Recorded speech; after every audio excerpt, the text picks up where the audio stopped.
The advice and opinions expressed by the host of Autism Live and her guests are meant solely as suggestion and should not be in any way construed as child-specific advice. The Center for Autism and Related Disorders advises working with a board-certified behavior analyst who has experience with autism before starting any intensive behavioral intervention. Any choices you make in determining your child's treatment are completely at your own discretion.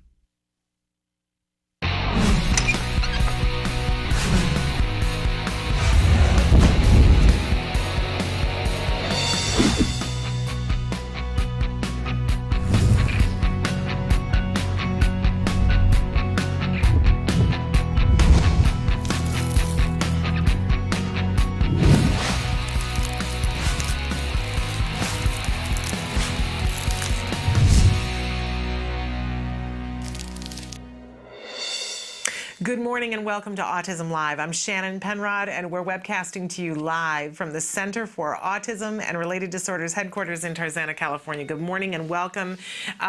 Big exciting show that we've got for you today, and lots of things that may or may not happen. I'm going to give you a heads up. It's an interesting day in the world, right? We've got some very important guests that are going to be with us, and one that we're still unsure whether we're going to be able to connect, but we're really hopeful, keeping our hands together and hoping that it's going to work out. So in any case, I want to let you know at the start of the show that this entire show is meant to be interactive. We want you to participate with us. We want to hear your questions, your comments, your concerns, your story ideas. All of that and ever so much more. We want to know what's going on with you. Sometimes you just need a place to rant. Sometimes you just need a place to say, hey, this is what's happening. Has anybody else experienced this? Am I alone here? Because more often than not, you're going to hear a big resounding, no, we're all in this together. And our issues might be different, right? Because everyone is different. This is not a one-size-fits-all spectrum, but we all have a basic understanding of some of the different things that go on, right? So we want you to participate with us. Emily's going to show you some of the different ways that you can interact with us. I'll remind you that our homepage is autism-live.com. We encourage you to go there. Many things to do there, not the least of which is signing up for our free newsletter. Make sure that you do that. And also watching our live show or recently recorded shows. You can do that by, there's a computer screen. It looks like a desk. It's very cute. And if you look at the computer screen there, sometimes it just automatically plays, depends on your server, but sometimes there is a triangle and you click on the triangle and it will play either the live show or the most recently recorded live show, and up in the corner there's a little playlist icon in that screen, and you can click on that and cycle through and pick which show that you'd like to watch if there's something specific that you want to do. To the side, there are a series of white boxes that say the question that we're answering right now, and then it says your question. That's your opportunity to put your cursor there, start typing, hit enter, and it shows up magically right here on our screen. We love participating with you in that way. It does take a couple of minutes, so I invite you to ask your questions as early in a segment as possible to be able to get answers from our experts. As I mentioned, it's free. There is no cost to you. You don't give us any of your personal information. Don't you love it when somebody says, hey, wouldn't you like to know about this? And you go, yes, I'd love to know about that. And you click the little button. It says, you're just 7 steps away from that information. And you go, 7 steps? Are you kidding me? And you start putting your personal information in and you hit enter and it says, now you're just 3 steps away from, and now we need a credit card. And all. That is not what we're talking about here. There are no steps. All you have to do is put your cursor there and type and hit enter and it shows up here. We don't want you to be separated from the information that you want, but do ask early and often, just like voting, right? I mentioned experts. We've got several different experts that we have lined up for you on the show here today, but and that's usually the case here with us. But I always like to remind you that while we'll have experts on the show, I'm not one of them. My shtick here is that I'm a parent.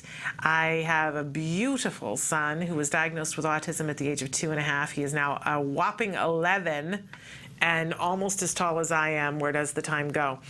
And my son is doing remarkably well. I am reminded on a daily basis of how remarkably well he's doing. And he's doing well partially because, yes, I got lucky.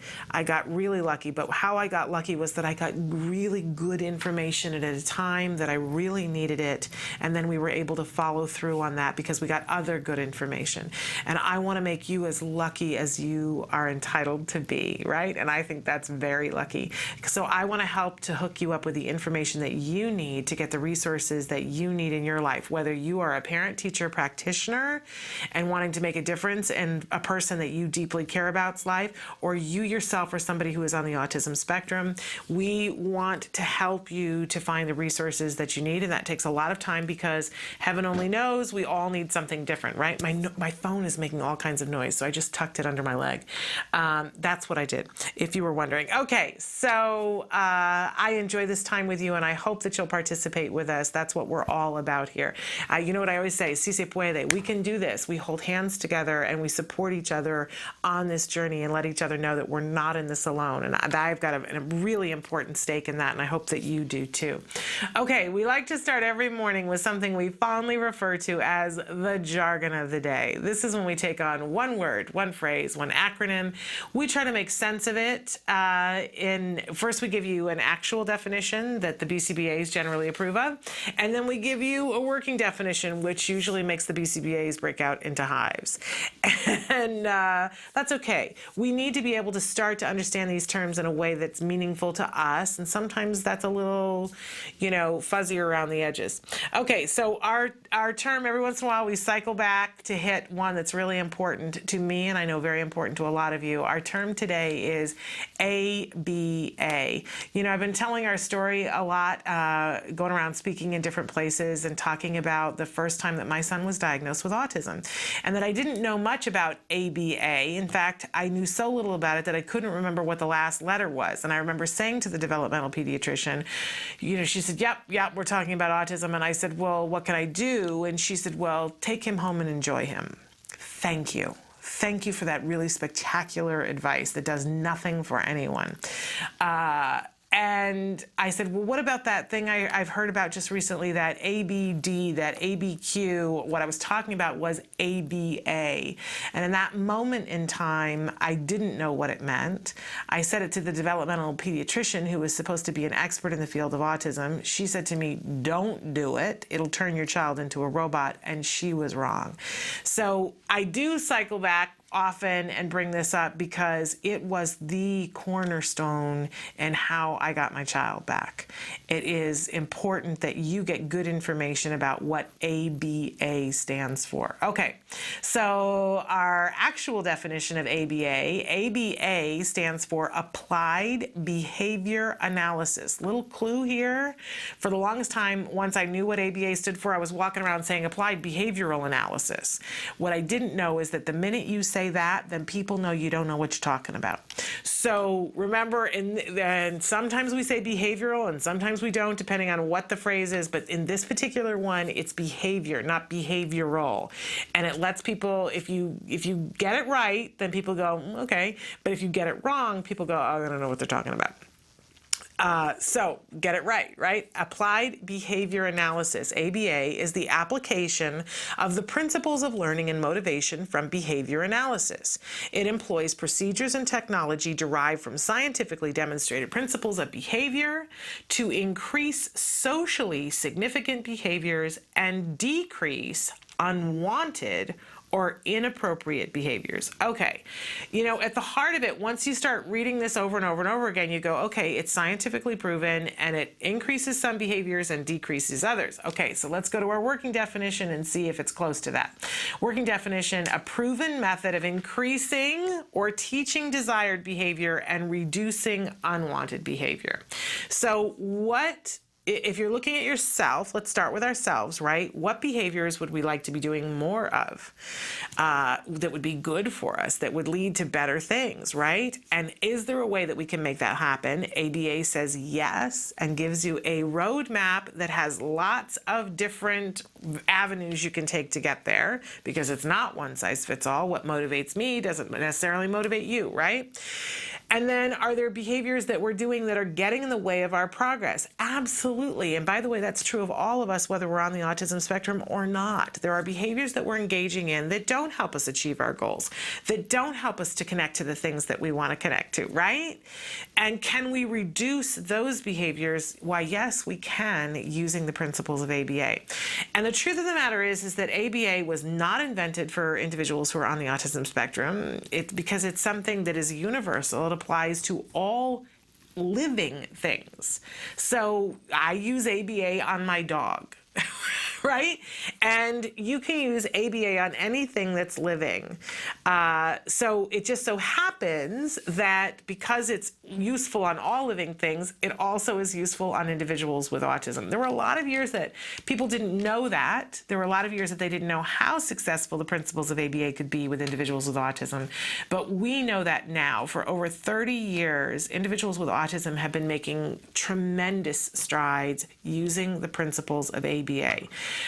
It's a wide field, it's a growing field, and because there's so much science that shows how effective ABA is in the treatment of autism, it is now covered by most insurances. So that's why more and more people are getting it. I see, though, that there are a couple of problems that we're having, that people don't know what quality ABA is, because all of a sudden everybody's like, oh, well, ABA works, so I can throw out a shingle and say that I do ABA. We have to have quality ABA. Only quality ABA is shown to be effective in the treatment of autism. And we also need to, as individuals who are participating in an ABA program, we need to toe the line. We need to understand these techniques, and we need to be able to implement them at all times in all settings, which means we have to get educated. That's a huge, huge big deal. But I'm seeing a lot of parents, and I have never met an autism parent that I don't love, right? But there are autism parents out there that got ABA on their first day the child was diagnosed with autism. This is the dream, you guys. Their child was diagnosed and they're told, and by the way, your insurance covers ABA. We have to go through, it's going to take a couple of weeks to set it up, but they didn't have to fight for it. Oh my gosh, there was a day when I was on my floor with my hands like this, praying to the God of my understanding for that day to happen. And it's here for a lot of families. Not enough, but for some families. Unfortunately, those families, some of them don't know what they have. And so they're not getting as much out of it because they don't understand what their part in it is. And you know what I always say, not on my watch. We have to get informed. We have to be empowered as parents and be a part of this. This is not the best babysitting that you ever got. This is the best parent training you ever got. That was said to me before I ever started ABA, and I didn't realize until the last couple of weeks how important that phrase being said to me, what a difference it made in our trajectory. So I'm going to be talking about that a lot, you guys, about what the role of the parent is in this intervention, because it's pivotal that we be on this and not go, oh good, they're with a therapist in the other room, I don't have to worry about this. Bring me back a child who can interact with me. That's not the ticket with ABA. Parents have got to be involved. So, but the good news is that it is effective. If you use the tools and you get creative with them, it is effective and you will see progress. Is the progress all the same? Can I write you a ticket and say, and this is where your child or your adult will end up? No. The progress is going to be different, but we know it's effective. We know there will be progress. We know that with everyone, regardless of age, regardless of ability. So for that child who has lots and lots of skills that you go, oh, I don't think they need ABA. I just don't think we're doing well enough. No. No, that's a great child to give ABA to, maybe not in huge amounts, they don't need it, but to strengthen the skills they have and shore up the ones that they don't have. Absolutely. And for those individuals who are very profoundly affected by autism and don't exhibit a lot of skill, ability or skill acquisition, ABA is absolutely core essential. And everybody who's in between too. Very effective in creating progress. Okay, so there is our jargon for the day. Moving on to our question of the day. We always like to ask you something and have you guys answer it, hopefully on Facebook. We're going to be checking in a little bit later on today to see what you guys wrote in. Our question today is, how do you give back to the autism community? I know that if you're watching this show, you're a part of our community in some way. And this is not meant to be a, so what did you do lately kind of question. It's a primer. more, to remind yourself of all the good things that you're doing and to remind others of all the opportunities that are out there, all the different ways that we can help each other. I firmly believe in the laws of karma, that what you put out comes back to you at least times two, And every single parent that I've had the opportunity to have here on the show and talked about, when they found something, they helped their child, and we all know helping your child is number one, right? But then when they were able to turn around and do something for somebody else too, it upped what they were able to do for their child. It upped, it's that thing about love. You put love someplace and it just grows, right? So give people ideas. Tell them how you support the autism community, and it will I want more ideas of things that I can do for the autism community. All right, we're going to check in on that on Facebook in a little while. We always have a topic of the week. Our topic this week goes hand in hand with that question. We're talking about really what it takes to make a difference, how we make a difference for ourselves, how we make a difference in just one day or in 1 hour, how we make a difference with our child, how we make a difference with our community, how we make a difference with awareness. Sometimes it's the littlest thing that we think, geez, that was no big deal, but it makes a huge difference. And it's important for all of us to make a difference. And it's important for all of our individuals who are on the autism spectrum to have that self-esteem of feeling like they're making a difference too. I see that with my very own child all the time. When he gets an opportunity to do something for someone else, he stands taller, his chest spreads out a little bit more, and he feels like he's a part of the whole. And that, ladies and gentlemen, is something you can't buy, right? So, and it's really true for all of us. Making a difference makes us feel better. So if it helps other people and it helps us, we should be doing more of it, right? So give people ideas of what they can be doing. I really look forward to reading a little bit later on some of the things that you guys are doing to make a difference. Okay, and we've got quite the lineup for you this morning. Some of the different things that we have going on. Lisa Ackerman is going to be joining us in just a few minutes. She is the founder of TACA, an amazing organization driven by parents to help parents and support them with resources. If you've not been to the TACA website, it's tacanow.org.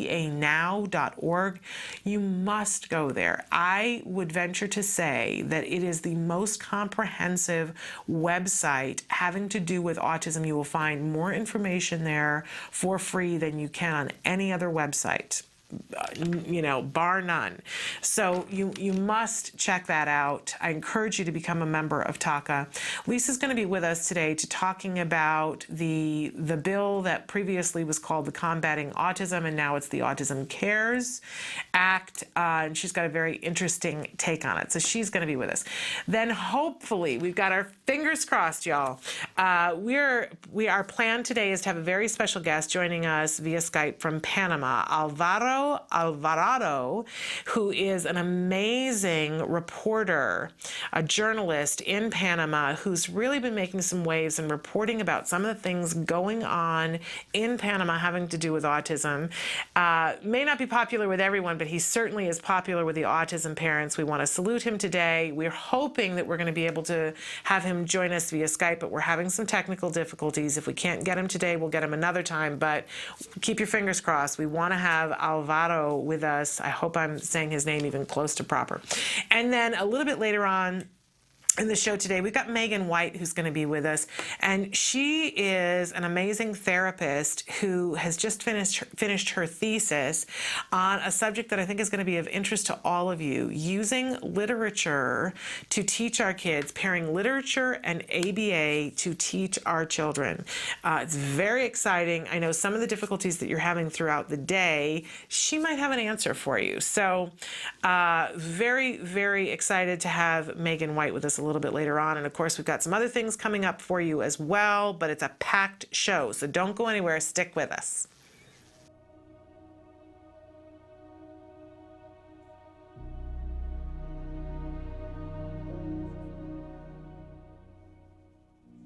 Hello there, fellow activist. You're an activist because you're making the world a better place for someone living with autism. Now on Autism Live, you learn all about your children. You learn about their bodies and their brains. But this empowerment moment is all about you. It's about your heart and your soul. Now don't worry, I'm not going to have you start singing Kumbaya or doing chanting. Let's talk about blessings. One of the blessings of living with a child with autism is learning to love them unconditionally. Learning to love them despite all the ups and downs, all the sacrifices. In fact, you learn to love them more so because of them. I call this my empowerment prayer. God grant me the wisdom to see my disability as an opportunity, the courage to love my child unconditionally, and the faith to live a life of purpose. So going from the sublime to the ridiculous, I have a little song for you today. It's a rap song, so I know that an old or, middle-aged white woman rapping just doesn't seem right, but I'm gonna go for it anyway. My style is a little like Nicki Minaj meets Dr. Seuss. Nancy's autism rap. It's just a diagnosis, your life's not over. Don't lay there like a dog, get up, Rover. You say your head is spinning with GF, CF, ABA, IEPs, and neurofeedback? Autism tough, that much is true, but you'll survive because you're you. Your life's not over, it's just begun, so walk out that door and go be someone. More Dr. Seuss than Nicki Minaj. Until next time, stay strong and keep the faith.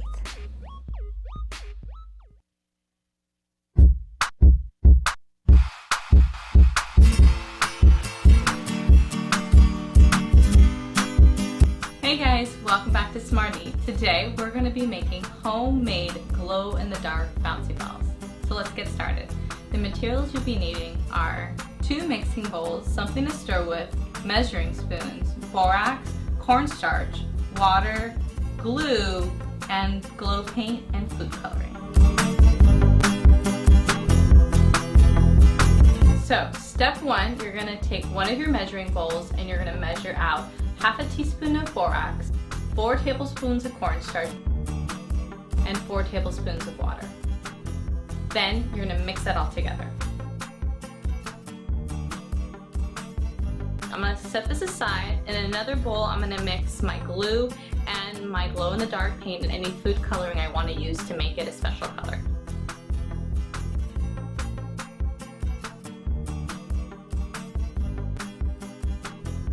I have 2 separate bowls with the mixtures in them. Now I'm going to put them together, letting them sit for the next 15 seconds, and then I'll stir them together. It's important that you let them sit for a moment before stirring so they can do their magical thing.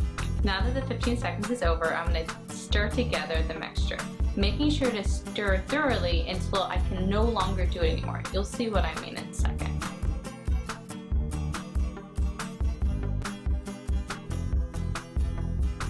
Now that I can no longer stir it, I'm going to start rolling around in my hands to make a ball.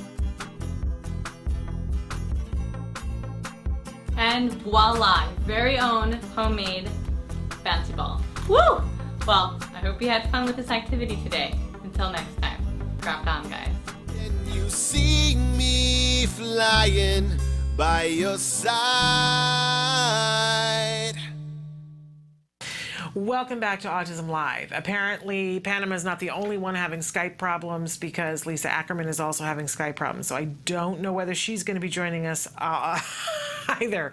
You know, we make a plan and it's a live show and we figure things out as we go along. So while we're waiting to see whether we're going to be joined by Lisa, and by the way, whether we have Alvaro on or not, we'll be talking a little bit about what he's been doing there, and also we'll be joined by very special guests because we have a translator who's going to be here with us, and he's got some exciting news about a new segment that we're going to be doing here on the show that those of you who Espanol is your language of preference are going to be very interested to hear what he has to say. So that will be very exciting. But I mentioned before, we talked about ABA and how important it is that we get quality ABA, that we understand that the people who are giving us advice understand what quality ABA is and that they are delivering quality ABA. Just wanted to go over for a couple of seconds some of the hallmarks hallmarks of a truly good ABA program. The number one thing when dealing with an ABA person, and I feel like we shouldn't even have to say this anymore, but I want to be clear. When someone is doing ABA, then they are going to be, the number one principle in ABA that we always want to remember is that in order for a behavior to happen, it has to get a reward of some sort, which means that if we're trying to increase some behaviors and we're trying to decrease other behaviors, what we want to constantly be doing is rewarding good behavior and not giving a reward to behavior that we don't like. Don't confuse that with punishment. Punishment is when we have something aversive happen as a result of behavior. ABA deals almost exclusively in reinforcement. So if you have heard of ABA providers who are punishing children or doing anything that is an aversive, like I've heard horror stories of people that are spraying kids with a water bottle and saying, oh, it's not that big of a deal, it's just water. But that's not ABA. And I want to be very clear about that. And then there are much worse things. There's a school, we don't even want to talk about where, but there's a school that shocks children when they engage in certain behaviors. That's not ABA. We can have big arguments about whether it's effective. I can tell you that science shows that overwhelmingly it's much more effective to give rewards for doing a behavior instead of punishing a behavior, or rewarding the absence of a behavior instead of punishing the behavior, right? But let's be 100% clear that ABA is about reinforcement. It's not about those aversives. So if you ever have somebody who is talking about corporal punishment, they're talking about paddling your child, hitting your child, spraying your child with something, smacking their hand, that's not quality ABA. That's not even bad ABA. It just simply isn't ABA. So let's say that first, right? If anybody's talking about that, they're not doing ABA. Then let's move into somebody who's actually doing ABA, but what's the difference between not good ABA and quality ABA? First of all, the child has to, or the adult, could be, because there's no age limit on when ABA is effective, there has to be an element of enjoying it. If the rapport between the therapist and the individual is poor, we're not going to get the result that we need, because if rule number one is that it has to be rewarding in some way, then we're not going to be effective if there isn't some sort of rapport. So it's important that, which is not to say that an individual won't ever get frustrated, that an individual won't ever have emotions when they're trying to learn something difficult, right? We see our kids and our teens and our adults get frustrated when they're trying to learn something, but that's different than being in pain. It's infinitely different than in pain. And what we see, especially with our kids on the spectrum, is that if they're not overwhelmingly thrilled, I would say a good 80 to 90% of the time in the therapy, then we're not getting quality ABA. I always talk about how my son would, he would be so excited, the doorbell would ring, and he would run on his tippy toes until we got him to not run on his tippy toes, but he would fly across the living room going, Peter, Peter, because he was excited that it was going to be Peter at the door, and he was going to do therapy with him. And there were times that he got frustrated with Peter. There were times when he got mad. There were even times when he cried because he didn't want to do something because it was difficult, but he was overwhelmingly excited when Peter came to the door. That's rapport. That's quality ABA therapy. And then one of the other things two other things that I want to talk about with quality ABA. One is that there has to be a plan for generalization, and it has to be happening on all levels and prior to teaching. So if you want a quick litmus test, if you have an ABA provider and you are sitting down and you're interviewing them and you say to them, okay, for instance, what's your plan for teaching potty training? And they say, oh, well, we do this, and you should be hearing about rewards, not about aversives. You should be hearing about what the child's going to get and what the schedule is going to be like and how often they're going to get something, not about how they're going to get punished if they soil their pants, right? Because in true ABA fashion, we just don't even bring that up. The child soils their pants, we change their pants really quickly, put them back on, and we don't even mention it. There are no reproving looks. There's no discussion about it going, how many times, we don't pee in our pants. No, that's not a part of ABA. Instead, we focus on having the party happen when they actually use the toilet properly. But then also in that discussion, as you're listening to them, hearing about how they reward opposed to use aversives or punishment, we're also listening for them talking about generalization. In that conversation, whenever you're talking about gaining a skill, they should be talking about how we're going to teach it and how we are going to make that skill global. So in the conversation, for instance, about potty training, you'll hear them talk about, well, we're going to do this, this, and this, and then we'll go take them to this toilet and we'll take them to this store. And this is how we'll, change the time, and we'll make sure that mom's doing it at this time and Aunt Betty's doing it at this time. That's how we get to generalization, because we don't want a child just to be able to go pee-pee in one potty. We want a child to be able to go to the bathroom no matter where they are, when they are, and who they're with. Right?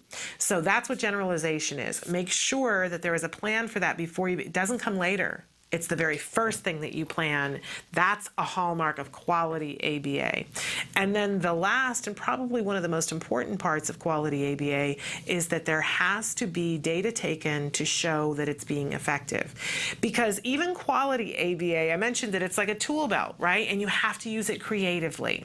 So we begin and we say, all right, we're going to work on potty training in this way. And maybe for this individual child, that's a little bit hard. So we have to shift a little bit and say, all right, we're going to shore up here, and this is how we're going to work on it. And then maybe we have to shift again. We're going to find that whenever we're teaching, it's like solving a puzzle. So which tool do I want to use here? Which tool is going to be the most effective? I love that kind of thinking, and there's a logic to it, and my head just loves that. But we really have to be flexible in thinking about that. And how can we know that it's time to shift a little bit unless we've taken data to see if what we're doing is actually working? Because maybe it's working, it's just working slowly, and that will inform how we change what we do so that we can speed it up a little bit. Or maybe it's not working at all. Or maybe it's working a little bit, but we see that it's working when we do it earlier in the day. When then we have to be a little bit of a detective and think, okay, why? Why is it working earlier in the day? And how can we get this to work at 5 o'clock in the afternoon? What do we need to shore up for this skill? Oh, it's working because, this therapist does it in this way. Okay, well, that's good information that the morning therapist does it this way. But we need for a therapist to be able to do it anyway at 5 o'clock and it works. So what do we have to shift? Where do we have to make it more rewarding at 5 o'clock so that we can get to that point?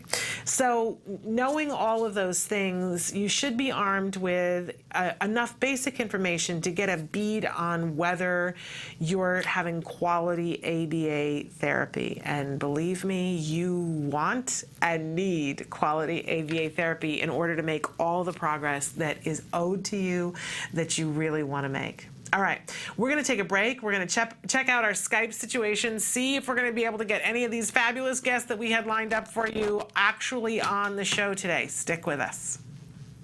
What is autism? What is autism? What is autism? What is autism? What is autism? What is autism? I've been asking myself that for a very, very long time. Let me think about that one. Trying to just Let me think. Oh man, that's a rough one. Yes. Autism is a neurological disorder that affects many of our kids in different ways. It's a learning disability that affects the cognitive functions of the brain. A lot of people have the misconception that it's a disability, and it's really not. I look at it as like a special gift. When one person thinks differently from another. It's an opportunity for everyone to learn to understand someone that's a little different than them. Autism is the ability to educate. They're given so much talent in different areas. To me, autism means a chance to be with and be around people you really care about. Autism is beautiful.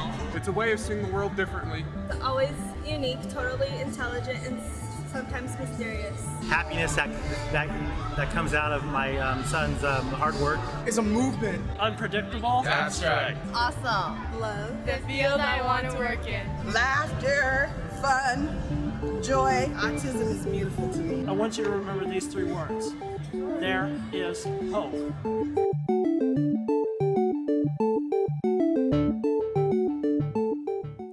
Well, so far, Skype does not love me today. I don't know what that's about, but you know, we always say this in the autism community. You make a plan, and then the universe says something else, and we have to be able to go with the flow. I can't even tell you how many times as an autism parent, I had a plan for, okay, we have a 9 o'clock session, therapy, and then, you know, then we have to run across town because we have speech and OT, and then I have to be back here in order to do something for me, and then everything would shift. Everything would shift and I would go, okay, I'm losing my marbles, but what do we do now, right? It's what happens, and honestly, we have to keep a sense of humor about it. I was talking about that earlier this morning because if we don't keep a sense of humor about it, I like to partition things into, will we talk about this in 5 years? Will we talk about this in 5 weeks? I am guilty of that there are so many times that I can get, as we say in my family, fatutzed and all upset and in a dither about something that a week later, not even 5 weeks later, a week later, I'm talking to somebody who I was talking to in that minute and they go, my gosh, how are you doing? And I go, why? Oh, right, I was upset. What was I upset about? I don't remember. So it really, if I can't remember a week later what it was, then it wasn't worth being that upset about, right? I'm still learning this, but I am learning it. I'm a work in progress, right? So anyway, we make a new plan, but it's good because we just have talked about quality ABA, and I promised this morning that we would talk a little bit about the role of the parent in ABA therapy. That when, on the first time that I really got to sit down with a family, and it was just by happenstance that my job sent me to somebody's house, and it just so happened that they were doing ABA therapy with their child.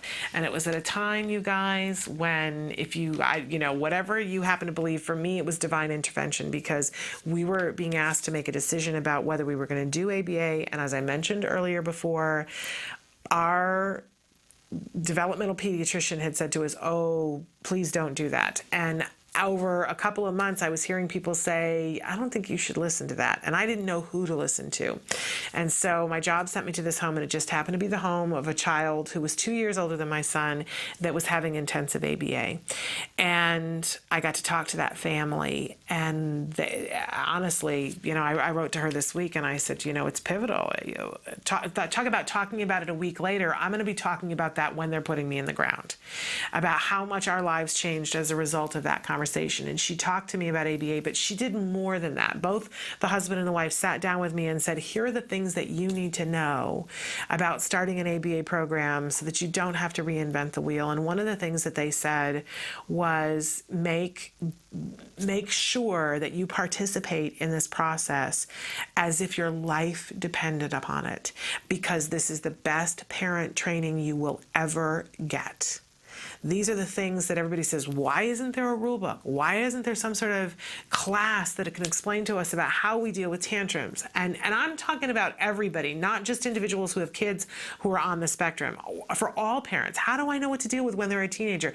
And they said, this is the answer to all of those things. It's the best class you could ever want to take in terms of parenting. And that is how I went into it. And they said, regularly, your ABA team is going to need to meet with you and your child and everybody on the team. And over the years, it's going to shift a little bit because eventually you don't necessarily have the child there, but they said to me, it is essential that the parents are there. And you have to rearrange your work, and you have to rearrange your life, and you have to make that happen. It's regularly scheduled, and they said ours are on Wednesday mornings, and we know, and they're every other week, and we know every other Wednesday nothing gets scheduled. There's no doctor's appointments, there's no parties, there's no travel, nothing, because this is the most important thing in our lives, that we're there to figure out what the next step in deciding what happens, what tools do we want to use ABA-wise, that we have to be there, we have to be a part of it. And they laid that groundwork for me and said, they call them clinics at the Center for Autism and Related Disorders. And they said, and that is sacred. And I never questioned that. I never doubted that. We just went to those clinics. And now I literally cried some tears over this recently, you guys. I found out that a lot of parents aren't making it to their clinics because they have work or because there are other children that have to be watched, or I mean, all really good excuses. But the truth of the matter is if your life depended upon it, you would find a solution to that, right? We always do. And that was what was said to me, and that is what I want to say to you. Your life and possibly your children's lives depend on it.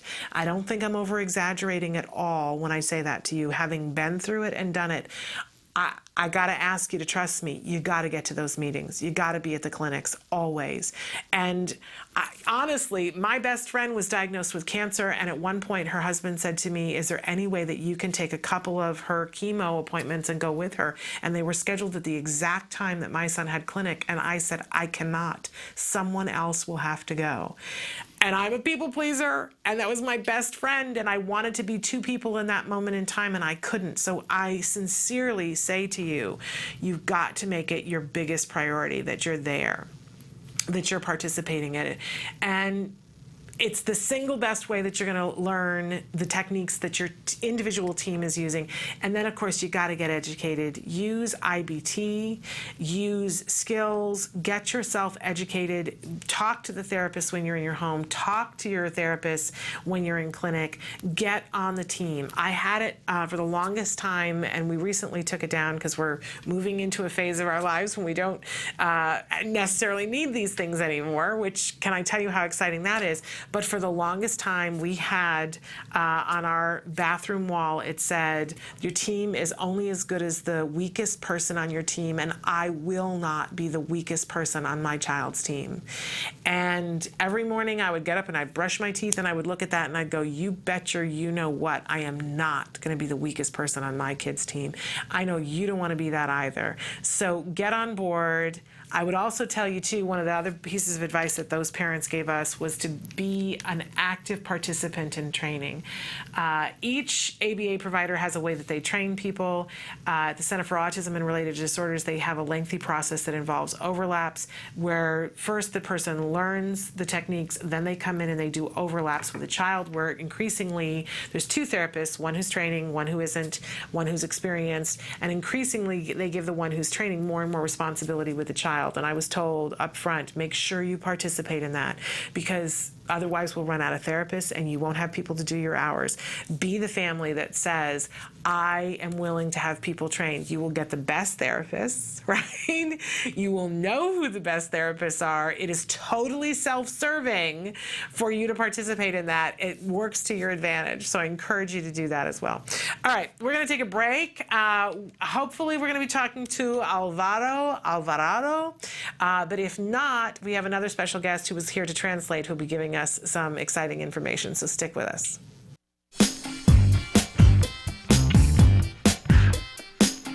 Hi, I'm Ryan with Autism Research Group. We study ways to improve the lives of kids with autism. One of those ways is teaching safety skills, such as what to do if they get lost.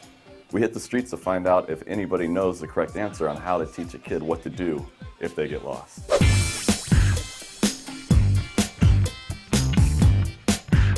You're teaching the child what to do if they get lost. Yeah, you're trying to make them independent so they have the skills. Gotcha. Okay. Well, give them a compass. Code name's good idea. Centurion. We always have this whistle.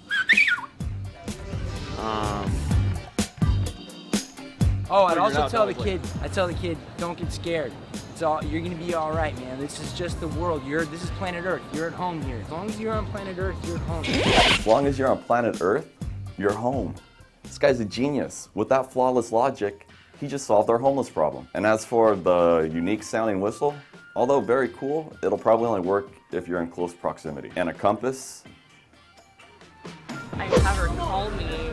Yeah, she doesn't have a phone. Parents are like, you're too young, you don't need a phone. Establish some sort of like meeting place. What if they can't find a meeting place? Because sometimes the kids get nervous when they get lost. Yeah. So like a backup plan, plan B. Yeah, I don't know. No, not really. Let them go and find a new kid. Yeah, I got a different one. Yeah. There's not much you can do. There is stuff you can do. That's right, there is stuff you can do. In 2012, myself, along with my colleagues, Dr. Jonathan Tarbox and Dr. Adele Nadowski, published a study in the Journal of Applied Behavior Analysis on teaching kids what to do when they get lost. The study demonstrated how 3 simple things, rules, role-playing, and praise, were effective in establishing these help-seeking behaviors. The benefit of this method is it doesn't require the child to have a cell phone or to have to locate a meeting place, which might be difficult if they're in a place like Disneyland. So once again, our method included rules, role-playing, and praise. Let's head back outside and learn about some of these rules. They should yell out loud. Can't find my mom, help me. Maybe yell out and scream for help. All right. Scream really loud. Correct. And if that doesn't work, then, I don't know. well, they could seek help from someone. Find an adult. Go to a vendor, and say I'm lost. Find an adult, like a police officer or a fireman or an employee in the store, and tell them, and maybe they can help you contact your parent. It really is that simple. You don't need to get your kid a cell phone. You don't need to establish a meeting place that they might not be able to find when they're lost and panicking. And you definitely don't need to give them a compass. All your kid has to do is 3 things. First, yell mom or dad real loud. 2, if that doesn't work, find an employee. And then 3rd, tell the employee they're lost. If they can't locate an employee, then tell them to find a mother with children, because that's probably the safest person to approach. I'm not saying that most men are predators, but most predators are men. That is a fact.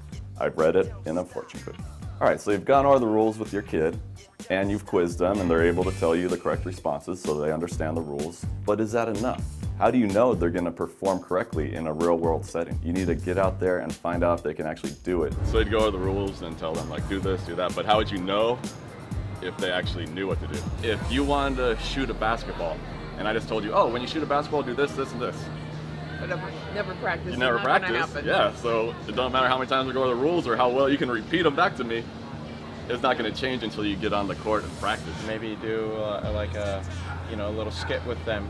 Like a role play? Role play, yeah. Your child, you're lost in the toy aisle. Okay.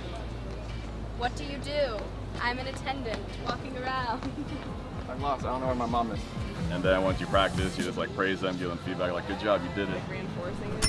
Yes, this woman wins the prize for best comment. She pointed out the most important part of learning, reinforcement. Now, in our study, we used praise, but for your kid, you might have to use something else. You might have to buy them a treat, a toy, take them to their favorite restaurant where they can eat unhealthy food, and run around and climb through plastic tunnels that have the unmistakable scent of urine, and then play games spending $20 to get a plastic little spider ring that they will eventually lose in a ball pit.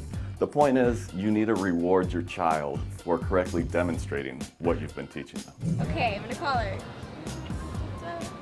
Hello, your child, Ryan is missing. There you go. Woohoo! Yay! So you tested it out I'll in the try. store to make sure I knew it.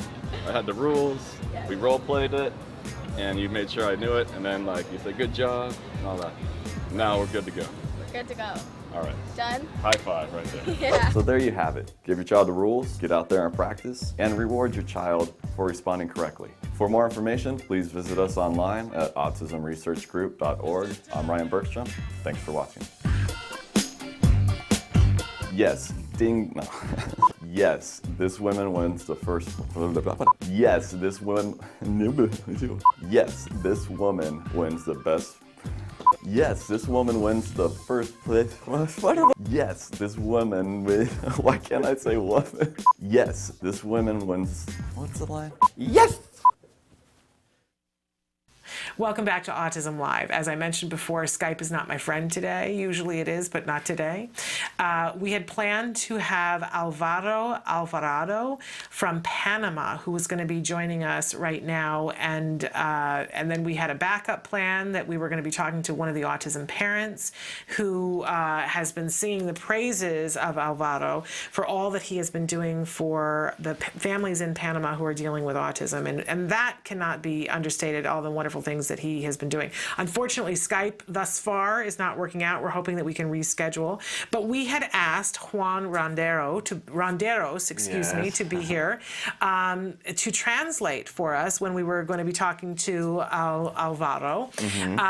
And we were very excited about having you here, Juan, to do that. And since Alvaro is not going to be able to join us, this is a perfect opportunity to introduce our audience to you and what you do for the Center for Autism and Related Disorders. So to start with, here you are, this handsome young man who is here joining us on camera. Tell the folks at home what your position is for the Center for Autism and Related Disorders. Okay, thank you, Shannon, for the introduction. Long introduction. Yeah, long introduction. Yeah. I am the manager for the Spanish department, so CARD Español. We created this CARD Español solely because we want the goal to make CARD a cultural competent company, so we can treat kids and families that their need is Spanish-speaking therapists. You know? Because we felt there was a huge need, especially in California, with 50% of the population speaking Spanish as their primary language, to provide that service that we do so great in English, you know. So we created CARD Español, and that's our goal, to help as many kids as we can and to provide the service in their own native language, which is Spanish, for 50% of them. Which is a really remarkable idea when you think about it.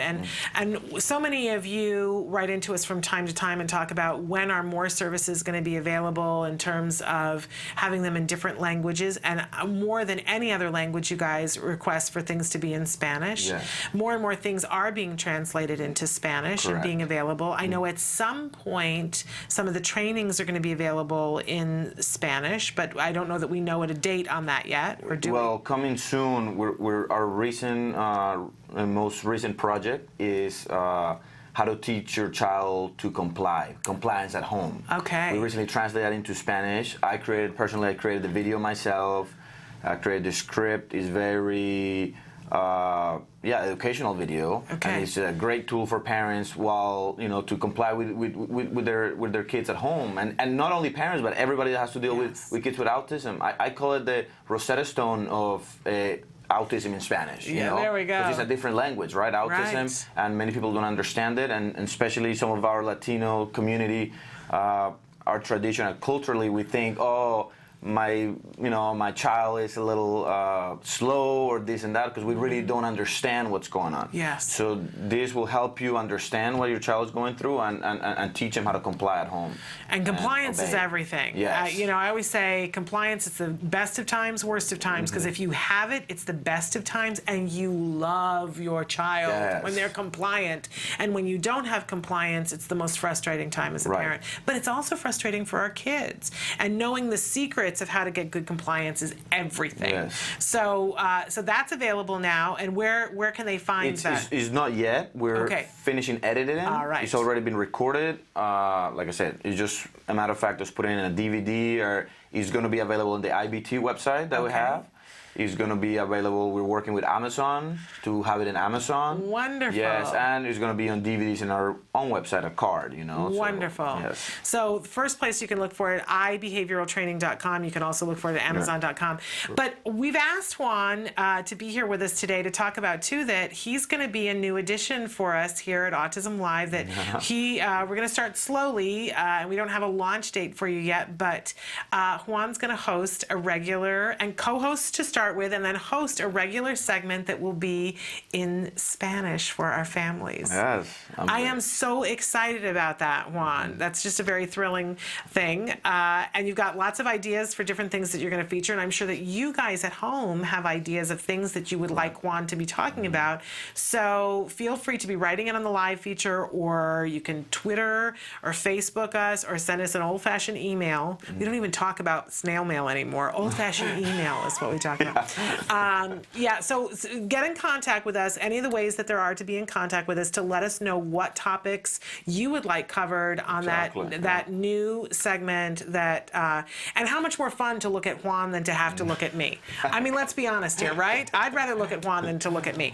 So, Juan, this is very exciting. In the meantime, if people want to get a hold of you, they can get a hold of you through the show, but is there a place that you want to tell them to go if they have information that they want to share or need information about? Yeah, I mean, they can call our local admissions number, which is 1-800-CARD. Is that? It's 1-800-345-CARD, I believe is what it is. Okay, yeah. www.centroparaautismo.com. Okay. All right. So that's Center for Autism, but in Spanish. Right. So yeah. So if they go there, that's our whole section of our department, which is the Spanish. Again, that's our effort to make it more culturally competent. Yes. And you can click on it. I create a video. It's a 7-minute video on YouTube of the most common questions asked by parents, because I do conference all the time, and I talk to mothers and parents that have all these questions. So instead of me spreading myself in all these different locations, I just create a video, 7-minute video, very concise of what are the 7 most questions common asked by Spanish-speaking families. Okay, so that's at Centro de Autismo. Centro para Autismo. Okay. Or you can go on YouTube, ¿Qué es autismo? If you go in Spanish, it'll go there, you'll see CARD, you'll see my face, and it's You me. get to see Juan. Yapping for 7 minutes. Yeah, right. 7 minutes of Juan. We love it. Well, Juan, I'm very excited about this. This, as we know, this is a segment of our spectrum that is growing and that needs support and that needs help. So we're glad that you're at the forefront there. Thank you. Thank you for having me. And that you'll be in contact. Now, for those of you who were all excited because we had promised you Alvarado, we just want to give we will schedule another time for him to be back on the show, and we wanted to give a shout out because there's a lot that's happening in Panama that has to do with autism, and a lot of times it's hard to find a champion who will speak the truth about what's happening and really put some pressure on some people to do the right thing. I mean, really, that's at the crux of this. And so many families have written to us from Panama to say that this gentleman has been a true champion for the autism families and shed light on some things that other people have just walked past. So we want to salute Alvaro, and we'll get him back when Skype works. And to the families that have been telling us, we want to thank you for giving us good information. We always want to salute somebody who is in our corner and fighting for us. And when we do have him on, we'll have Juan to translate. Perfect. As I said to Juan, I know just enough Spanish to get myself in trouble. I'm constantly learning, and my son is learning Spanish now. It's important. It's a beautiful language, too. All right, so we're going to take a break, and we're going to be back with more Autism Live, but we thank Juan for being with us. He's going to be leaving, but we'll have him back soon. But stick with us.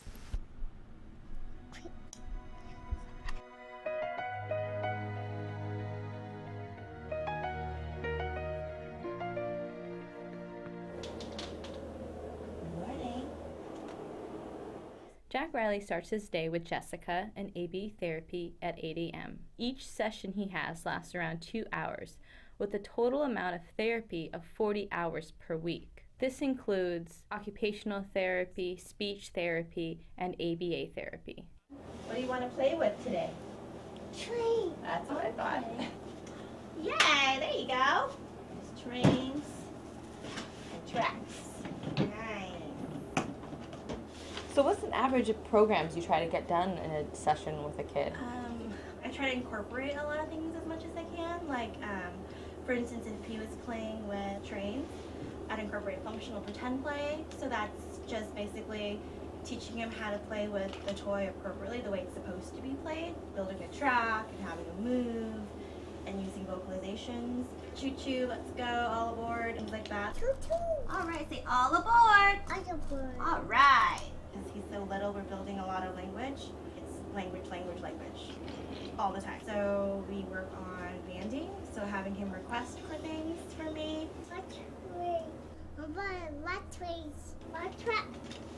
We can also work on tacting, which is having him label like the colors, the names of the trains. That's the trees. It's Thomas. Also, we can work on getting attention. I would withhold the preferred trains or tracks and have him tap my shoulder to get more pieces. He wants go. Hi, what do you want? You want trains. We can also work on compliance, like come here and give it to me. Wait. Come here.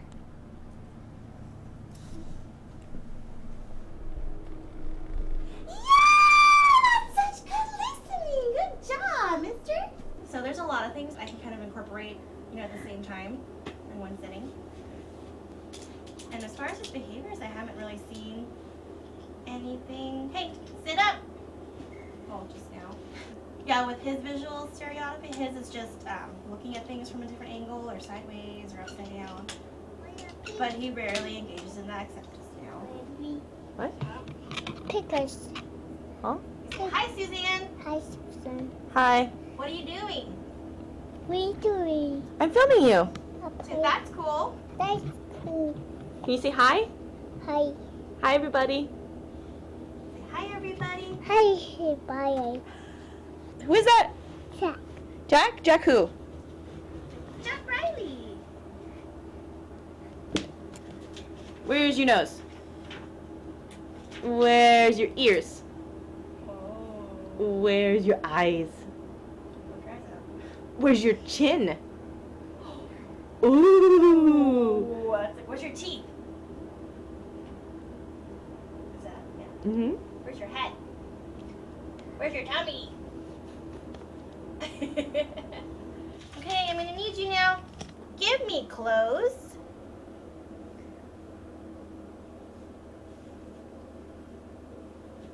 Good job. What's a hat? Clothes. Oh my goodness, you're so smart. Jessica and Jack Riley are continuing to work on categories. Give me vehicle. Oh, sorry. Wait. Give me vehicle. Nice. What's a fire truck? Fire truck. What is it? Vehicle. It's a vehicle. Cool. Give me clothes. Good job. What's a dress? Clothes. Clothes. Nice. Here you go. Here's your sticker.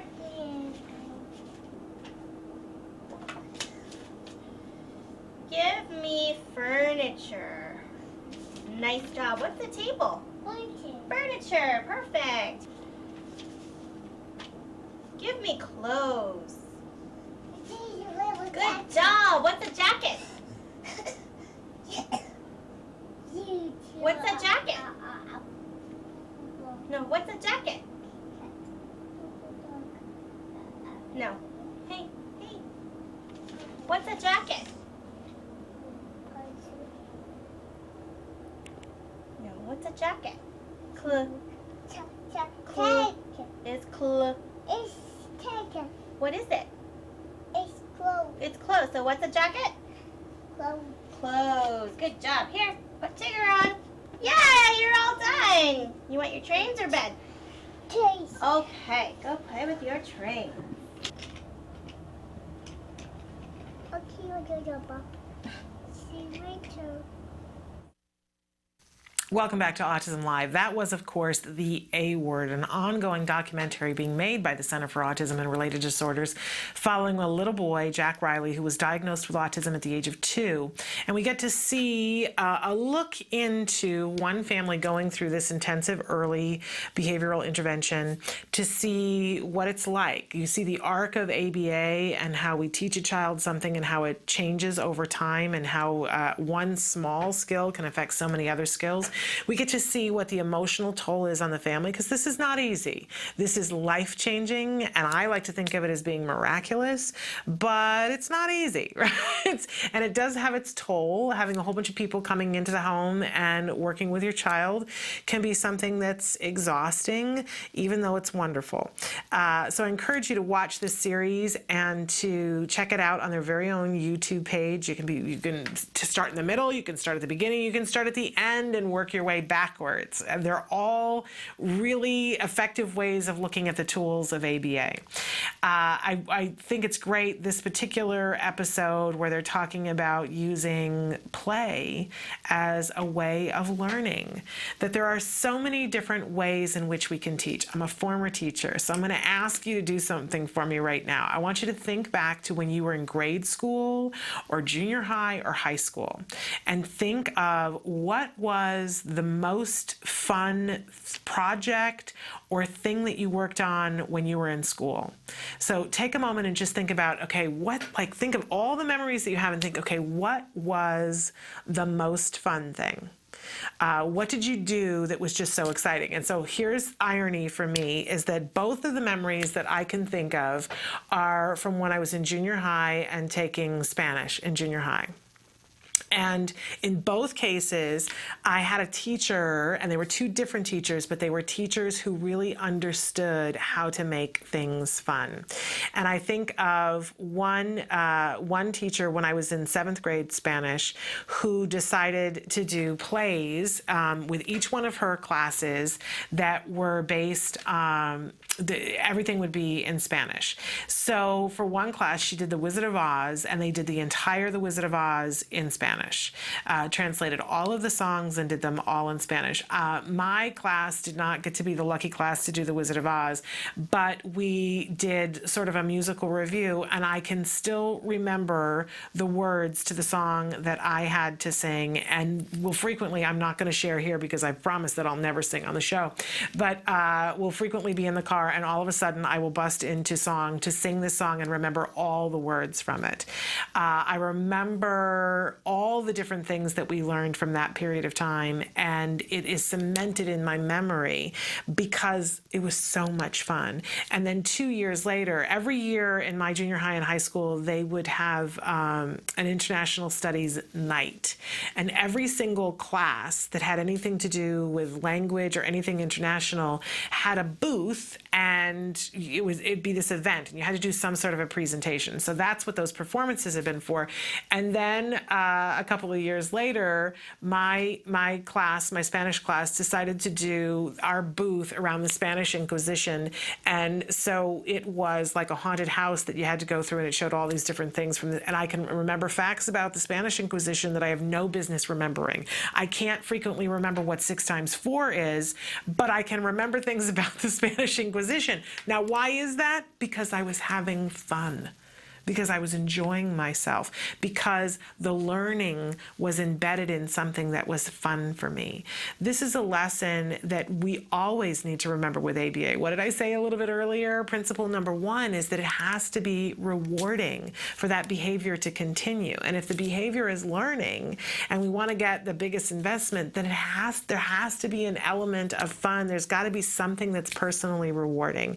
We need to be doing this with our kids. It's one of the things that bothers me the most about so much of what's out there on YouTube that shows ABA shows the really dry DTT, which, yes, that's an important part of learning a new skill. But what they don't show a lot of times is how they take what they demonstrated how to do it in DTT, the child got a handle on it, and then they took it and made it fun, and that's when the skill became the child's. So I really just want to remind all of us to use play and to be inventive with how we learn, which dovetails really well into our next guest. Megan White is with us, and we're going to take a break and bring her in, and she's going to be talking to us about pieces of the puzzle, socially instructional lessons based in ABA psychology for children with autism. And what that boils down to is that we're going to be able to take the principles of ABA and pair that together with something that we frequently refer to as social stories. And we all have heard about social stories and how effective that they can be, but this is like taking social stories and putting them on steroids because we're power packing them with ABA. It's really remarkable. It's a great new idea, and Megan has put this together in a way that I think you're going to be really, really excited. So stick with us, Megan White, after these messages.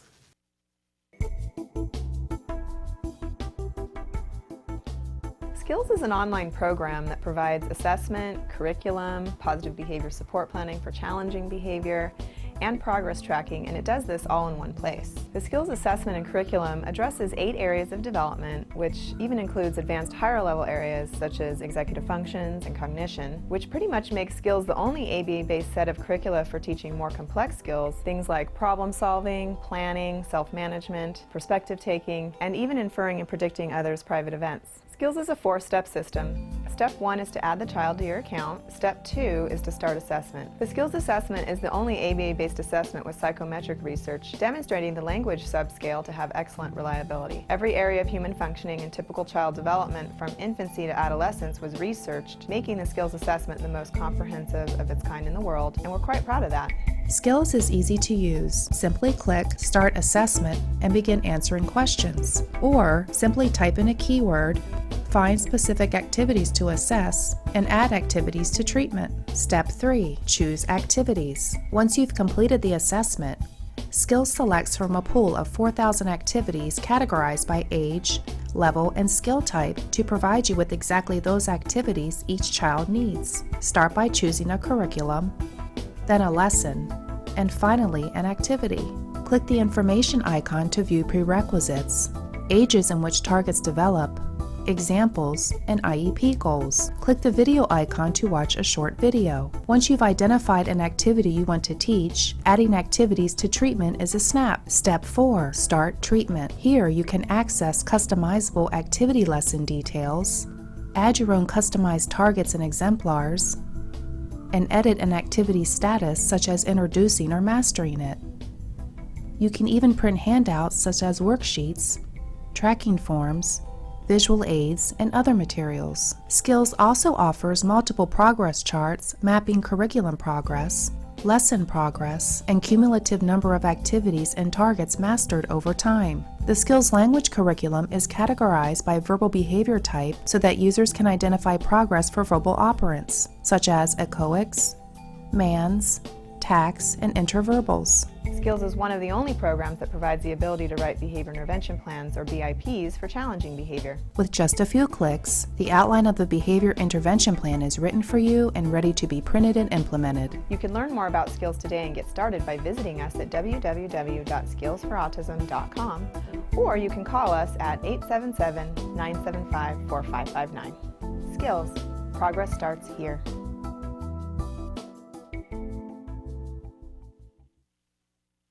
Welcome back to Autism Live. So thrilled that this morning we have here with us in the studio Megan White. Megan, thank you so much for being here. Thank you so much for having me. I'm very excited to be here. Well, and Megan, you are somebody who's worked extensively with children on the autism spectrum. Yes.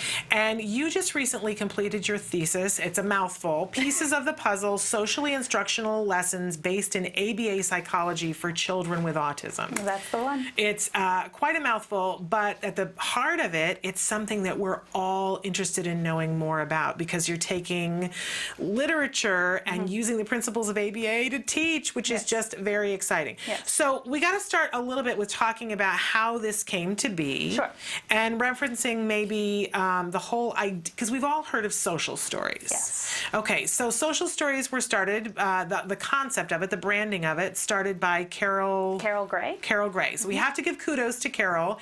It's a wonderful idea, using a story to teach. Carol has done a great job of branding that. We have to mention that, you know, the idea of social stories and teaching has been around since Homer, but Carol has done a wonderful job of branding the concept, the idea of a social story, and she's done a remarkable job. But you've taken it further, Megan. Tell us what you've done.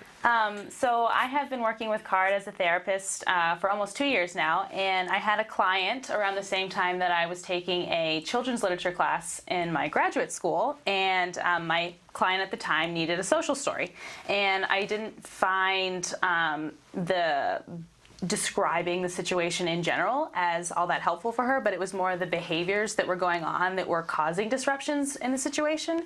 So I was at a little bit of a conundrum, because I was instructed to write a social story, but I didn't feel that it was going to be as helpful. And through that experience and my children's literature class, I kind of came up with the idea of doing like an ABA style social story.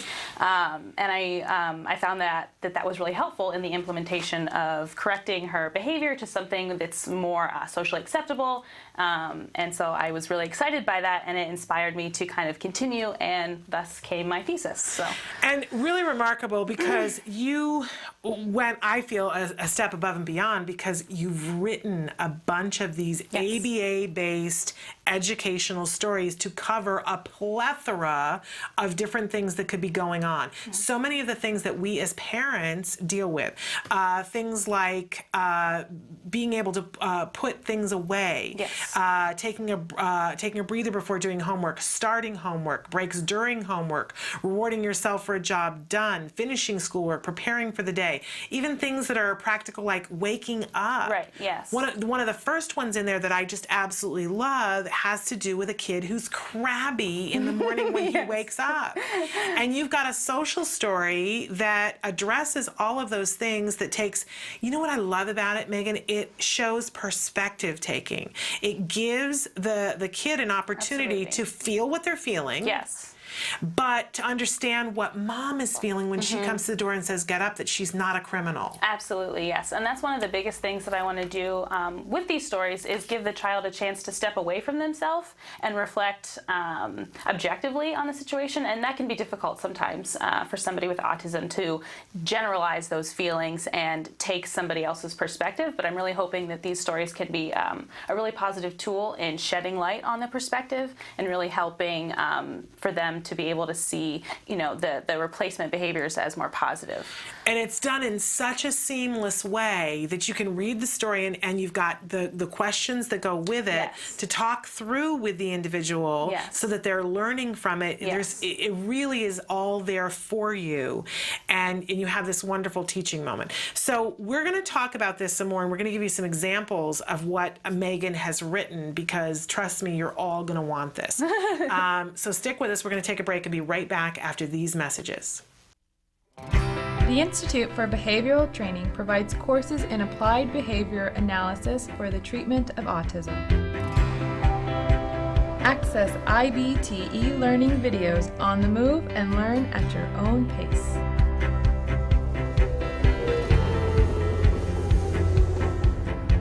I'm going to talk a little bit about intensity. IBT e-learning makes any location your classroom on the go. So our objectives for today are to really learn what is autism and how is it diagnosed. Get professional guidance with IBT face-to-face training. IBT face-to-face training courses prepare you to effectively implement ABA-based interventions. Choose between small group and one-to-one instruction. Earn BCBA supervision hours via one-to-one video conferencing. So I had a chance to review your VIP today. You know what? It looked really good. You did a good job with it. IBT continuing education courses. Earn credit through webinars, conferences, article reviews, and e-learning videos. You can learn more at ibehavioraltraining.com. IBT, 360 degrees of ABA training. Welcome back to Autism Live. Our very special guest in the studio with us right now is Megan White. She has extensive experience working with children on the autism spectrum as a therapist. She's just completed her thesis, which is Pieces of the Puzzle, Socially Instructional Lessons Based in ABA Psychology for Children with Autism. And as a part of that thesis, has written a series of books, which I believe you're calling Pieces of the Puzzle. Yes. And there are a series of short little books that teach using the principles of ABA, which we know are just wildly effective with our individuals who are on the spectrum. And these are clever. These are just so clever and really get to the heart of, our day as parents. Sometimes we just have something that isn't working out. Yes. There are moments when, where you're trying to get your child up, you're trying to get them ready for school. And it's those little moments that we need so much help with. And this is exactly what Megan's stories do. So you had an example of one of the stories that you wanted to share with us. I do. Which one is it? So this one is called Following Your Teacher's Rules, and it's specifically about raising your hand.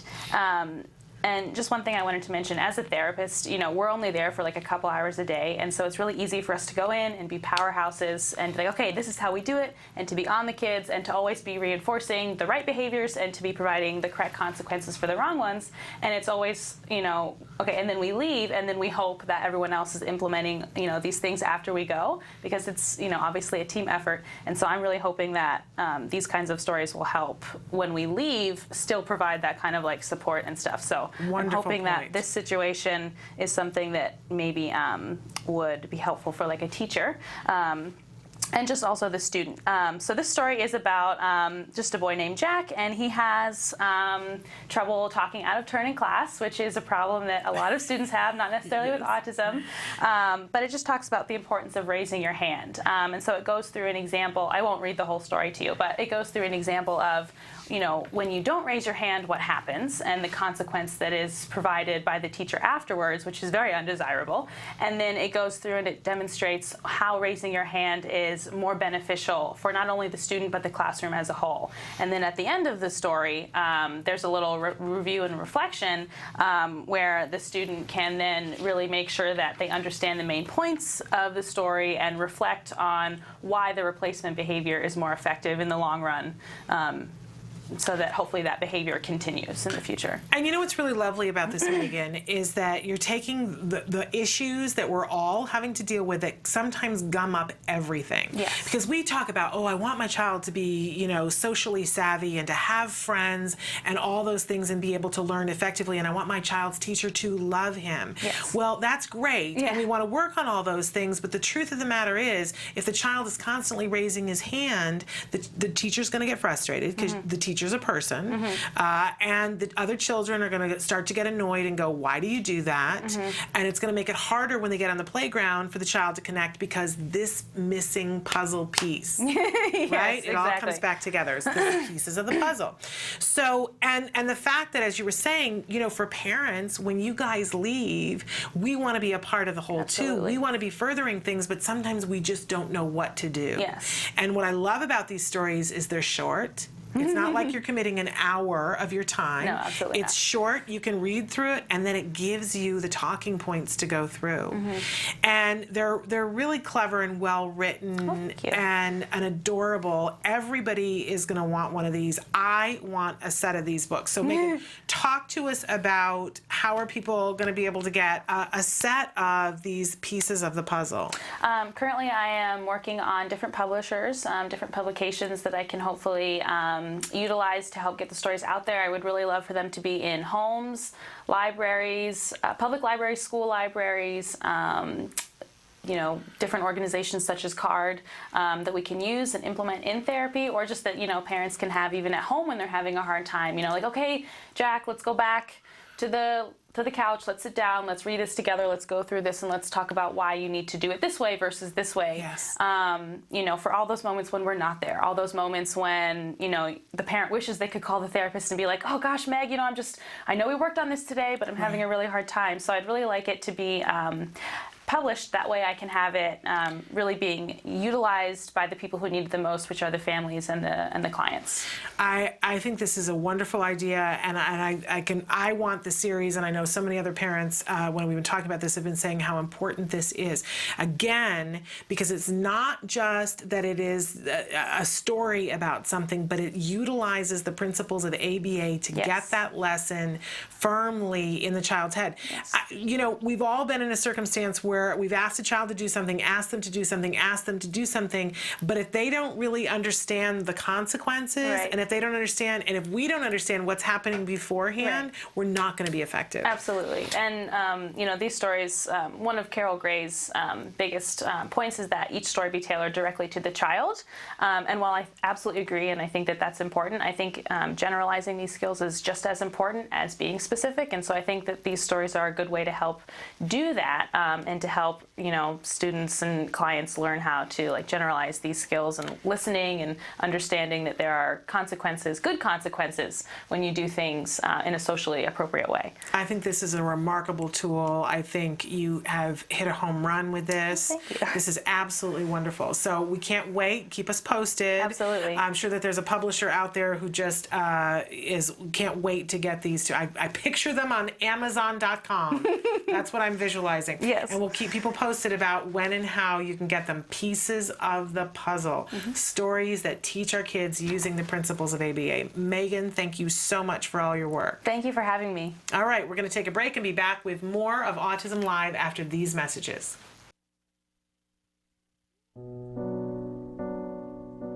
When you find out you're having a boy, you always think like, oh, he's going to play football, he's going to do this and that. And then when he's diagnosed, all those things get washed away. It's like that piece that's always in the back of your mind, you know, where is he, what is he doing, is he safe? We really didn't know what we were dealing with. I wish that they could have directed me a little bit more and provided me some information. I was a young mom. I didn't know what it was like to raise a boy, despite a boy with autism. Hundreds of thousands of families are not getting the help they need for their children with autism all around the country. ACT Today is determined to bridge the gap. These families really have to go through a lot to get a grant. The application process isn't easy. The records, the diagnosis proof, they're really battling for their kids. So when we can give them a grant, it is so wonderful to see that they succeed in getting that help for their children. Our founder, Dr. Doreen Graham-Pichet, is an amazing woman, and she is one of the world's foremost authority on behavior of children with autism. She's extremely knowledgeable, and she oversees every single grant we give. She is part of that process.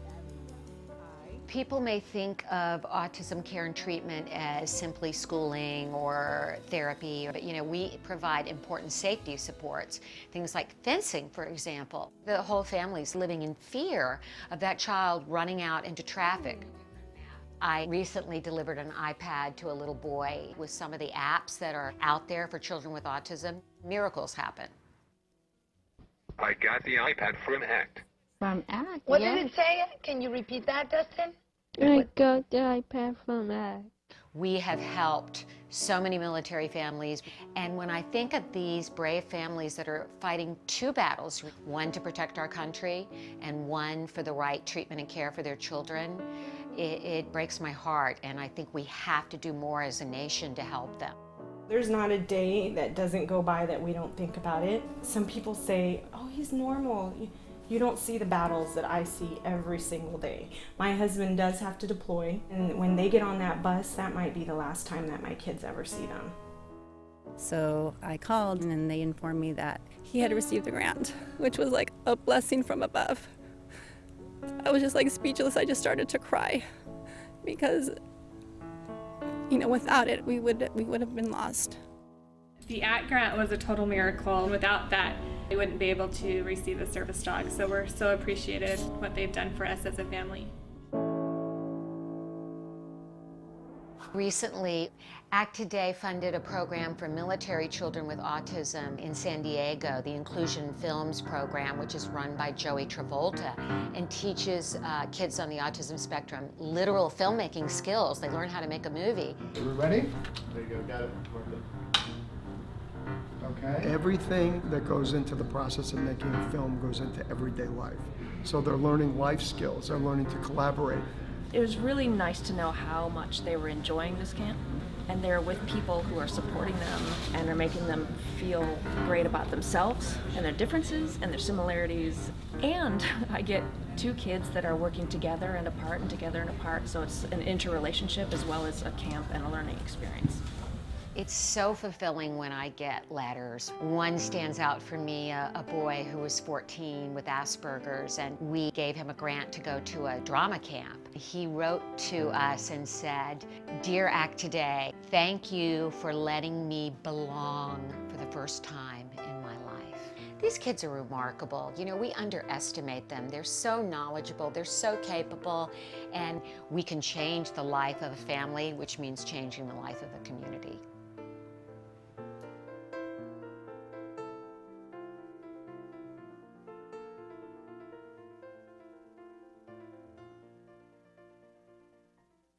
Welcome back to Autism Live. Wanted to address a couple of questions that you guys and comments that you guys have sent in. Somebody said regarding clinics and meeting up every other week during this ABA process that we are currently in with CARD, I'll admit, I thought, how am I going to do this? But I had to make it happen. You're so right, and I'm so glad I made an effort to be there. It's not easy because I can let work take over. But my kid is my priority, and they know that, and happy to accommodate. I love that tagline. I will not be the weakest person on my kids' team. I'm going to use that. Thanks so much for the constant motivation. And of course, that parent is referring to earlier, I was saying that, in every quality ABA program, there has to be a time, and it's written into the insurance laws that there has to be a time when the team meets. We can't ever arrive at a destination unless we check to see where we are. Even when a plane leaves from Los Angeles to fly to New York City, the pilot puts in the coordinates of where they're going, but they have regular intervals where they have to check and make course corrections because of wind and other, things going on that are above my understanding, right? Because I'm not a pilot. But they have to keep making course corrections, otherwise they could end up in Florida, right? It's the same thing in all the things that we do in life. If we really want to be effective in accomplishing anything that we want to do, we have to stop and check, is this working? And then make little, minute course corrections, which make all the difference. And that is really a hallmark of ABA. Now, how do we do this when it's a team of people working together? Well, people have tried it lots of different ways, but the accepted method that seems to be the most effective is that at least once a month, if not twice a month, the whole team needs to get together and be in one place and work with the child as a team of people. That's really how it should go. The child should be there, especially if it's a younger child. Now, when a child is older and there are things that we're discussing about the child, that it may be better in some cases for the child to not be there for part of it, right? Because when we're trying to get them to do things, we don't always want them to know what we're doing, or it might just be boring for them. But with a small child, I can't imagine a circumstance in which it isn't important for them to be there for a large part of the clinic, because how the clinic is going to be used is that we're going to say, hey, let's run a program. We're working right now on getting attention. So the person who is the leader of the team, the case supervisor, will say, hey, Peter, will you run this program? So now we have an opportunity for the parents to be watching and see how Peter runs the program, what the actual program is, what phase we're working on it. The supervisor's watching to see how Peter's doing it. All the other members, the therapists, are sitting there. They're watching Peter doing it. We're all learning. And sometimes, the therapist, now not Peter, I'm thinking about Peter, he would always do it right, but sometimes the therapist won't do it exactly the most effective way, which is when the case supervisor will correct on the spot and say, hey, try saying this. It's not, a punishment or calling anybody out, but saying, hey, here's an effective way that I've learned to do it. Now, the case supervisor, if they're not there seeing it, they might miss one small, minute little detail. You know what I always say about us parents? We can't have eyes in the back of our head. Sometimes we don't know, oh, you're making a little face when you do that. Same thing with therapists. They're people, right? This is about behavior. So having that group there to work on things, it bumps your game up every time. And then the case supervisor says, oh my gosh, we're at this point with this, so we're going to add a new program, and demos it for everybody who's on the team, so that and as a parent, that's what it's supposed to look like.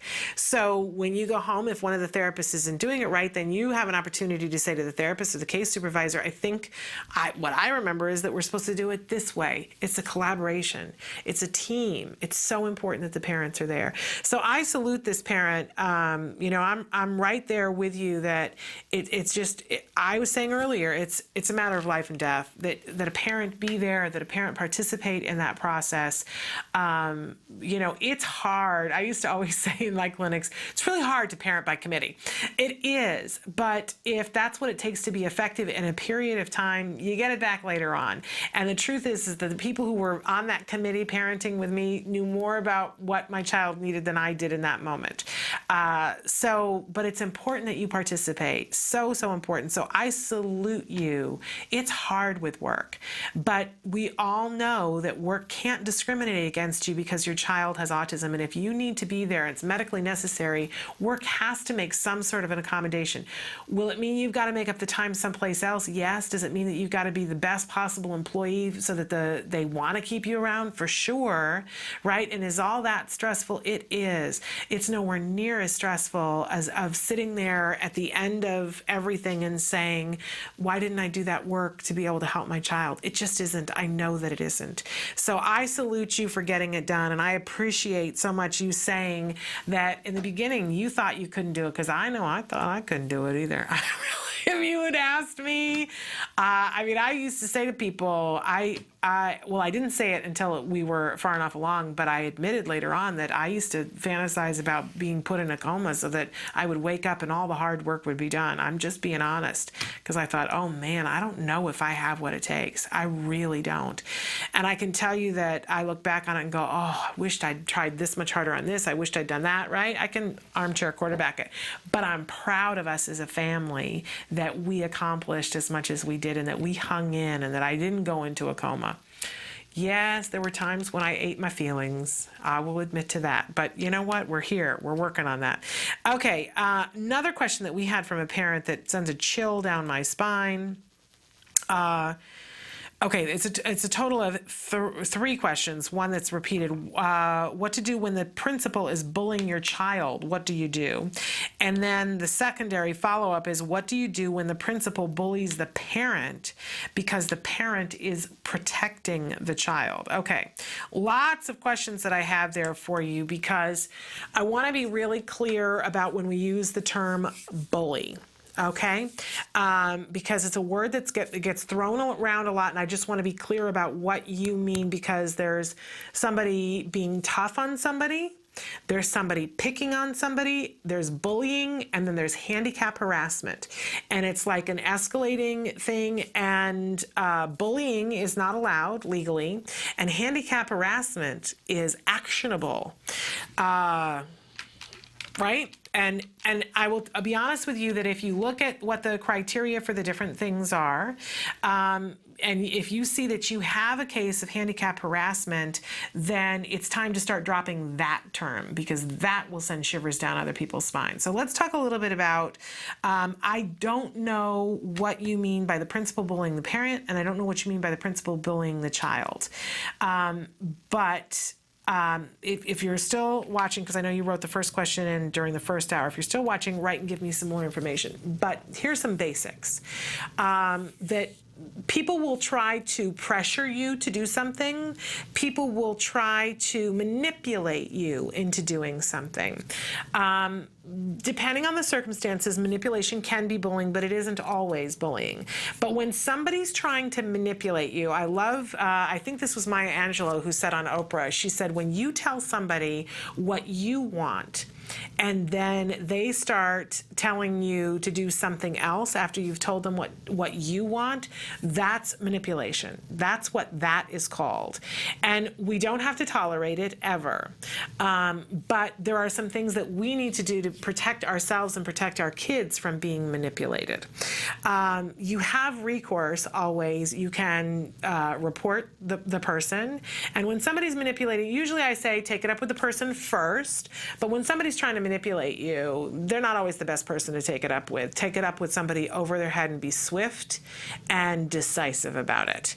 That you can absolutely place a complaint against your principal. Make sure that you keep any documentation that you have, any emails, have somebody else tape record if you're in a hallway and there's a discussion that's happening.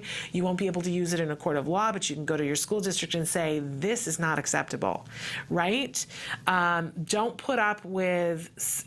I will be honest with you, as a former teacher, I think there are a lot of, the vast majority of principals who mean well and want to be effective for our kids, but there are people out there who should not be principals, and if they are bullying you or your child or punishing you because you're trying to protect your child and advocate for your child, deal with it. Deal with it swiftly, complain, and complain loudly. And I would start with, documenting and getting a letter off to the district saying, this will not be tolerated. I want to see action and have a meeting, or I'm going to get legal support. And by the way, our government has a page, if you're in the United States, they have a page that deals with education and with bullying that includes staff. I think it's, I'll try to find it, but it's the .ed .gov. But what comes before that, I don't know. So I'll try to see if I can find that. But, and it's also a thing where we were just talking earlier about how effective reporters are sometimes when dealing with these kinds of things, because schools don't like bad publicity. And so sometimes it's a phone call to a reporter or a friend of someone you know who knows a reporter to say, hey, are you aware that this is going on? Even the threat of that, and sometimes schools will get it together. It may just be that it's a principal who thinks that they're, doing tough love with your kid, but if it's not working for you and it's not working for your kid, deal with it swiftly. Complain. Find a way to complain. And then write me back and let me know particulars if you can, and if you need support. We're going to take a break and be right back after these messages.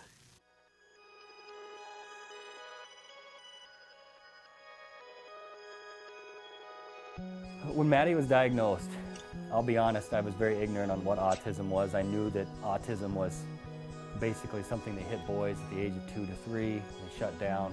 And sometimes you think of the typical Rain Man movie. And with Maddie, she was doing all the same signs and symptoms of a typical child with autism spectrum disorder. Stand up. She didn't even acknowledge us coming into the room. She had barely any eye contact. She didn't interact with her sisters. She didn't really do anything. She just basically lined up her toys and that was about it. We have a team of 7 volunteers, or 8 now. We have 8 volunteers, including my husband and I. And I'm the team leader, and so I do all the curriculum and get everything ready each week. Jana was downstairs until 11 o'clock at night working on curriculum, going through 2 different textbooks. And then we, as a group, meet on Monday nights, and we would go through what the curriculum was from Jana. And a lot of times we would go, well, how exactly do you do that? How do you sit her at the table and do this trial base? Well, what Skills has done for us, it's taken that away from Jana trying to figure out the curriculum for one. She can go down, or even our laptop, and she can sit down and through all these questions, it comes up with the different programs. At least for me, it was a relief off my shoulders. I was worried that I might be missing something, missing a curriculum that maybe she needs to know, where Skills, they have every possible thing your child needs to know from 0 to 7. They have a program for that. What noise is this? Good job! Every program that we did with her, I knew it was specific for what she needed to learn. Because before Skills, it was a lot of, okay, well, is that really age appropriate for a 2-year-old? Because it's not generalized. It's anywhere from 0 to 7. This is what your child needs to know. In most manuals you'll find. But for this, okay, yep, she should be learning this. And no, she's not 4 yet. She doesn't need to know that yet. We are so fortunate that Jana was able to attend a conference put on by CARD that opened the door for Skills, and that there's no looking back for us. We started using the program in November, and it seemed like by January something just clicked, and she has completely kind of came out of her fog that she was in for quite a while. I have never read a documented case on any child that has not benefited anything from applied behavior analysis, and now with this new Skills and being, like the E version of ABA, I can't imagine that it doing anything harmful to their child. It's nothing but exponential growth for us. To see her now, it just blows us away. We call her our little miracle child because in 7 months' time, she's just blossomed into this normal, functioning child. And suddenly, we joke about it all the time, like suddenly we have twins. If you're even thinking about doing it, do it. Because the absolute worst thing you could do is do nothing at all. And even if you use this program and it's just a single mom or a single dad working in the evenings with their child, this program is going to benefit them. It's going to show you where they are, it's going to show you where they need to go, and it's going to show you what skills and how to get there. It is an online book on how to help recover your child.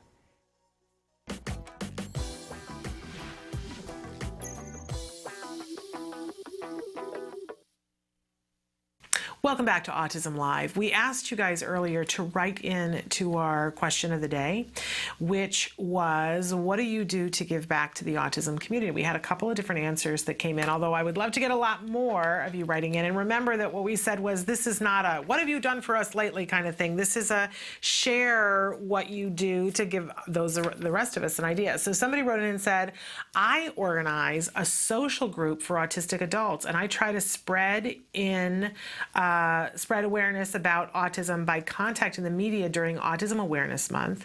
When I get attention from the media, that usually leads to my being contacted by autistic people and parents of autistic kids looking for support and information. So then I refer them to the various autism organizations in town.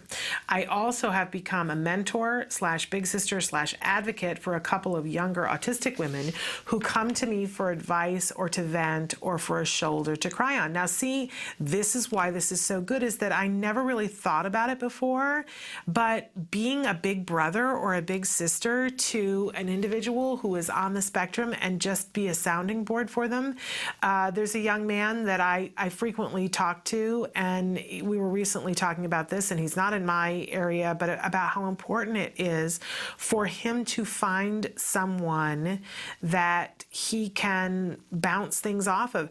And honestly, when I think about it, you know, big brothers and big sisters are so important. It's important. We were just talking about this idea of these stories that kind of give that perspective. Sometimes a big brother, big sister can give a perspective that a parent just can't do.